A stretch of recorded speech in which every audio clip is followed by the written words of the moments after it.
ఆయన యందు విశ్వాసముంచువాడు సిగ్గుపడడు.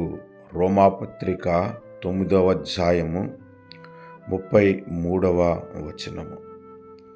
ఆయన యందు విశ్వాసము మనలను ఎప్పటికీ ఎప్పటికీ ఎప్పటికీ సిగ్గుపరచదు. సిగ్గుపడే స్థితిలో మనం ఉన్నాము అనుకుంటామేమో, కానీ దేవుడు నిన్ను సిగ్గుపరచడు. నిన్ను తలెత్తుకునేలాగానే చేస్తాడు, నిన్ను గర్వపడేలాగానే చేస్తాడు, నిన్ను గొప్పగా ఉండేలాగానే చేస్తాడు మన ప్రభువు. కేవలము ఆయన యందు విశ్వాసం ఉంచుట ద్వారా నమ్ము.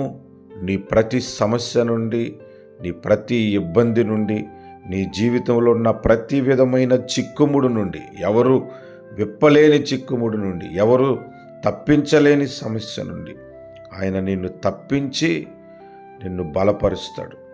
ఈ వాగ్దానాన్ని గట్టిగా నమ్మి స్తుతించి ప్రార్థిద్దాం. ప్రేమ కలిగిన తండ్రి, ఈ గొప్ప వాగ్దానమును స్వతంత్రించుకుంటున్నాము. నీ యందు విశ్వాసం ఉంచువాడు సిగ్గుపడడన్నావు. ఈ వాగ్దానము మేము స్వతంత్రించుకుంటున్నాము. సహాయము చేయండి. మమ్మలను ఘనపరచండి, బలపరచండి, స్థిరపరచండి. గొప్ప ఆశీర్వాదమునిచ్చి మమ్ములను చూసి ఇతరులు సిగ్గుపడాలి నాయన. మమ్ములను చూసి వాళ్ళు అసూయపడాలి నాయన. అటువంటి ఉన్నతమైన స్థితిలోనికి మమ్ములను నడిపించమని యేసు నామమున ప్రార్థిస్తున్నాను తండ్రి. ఆమేన్.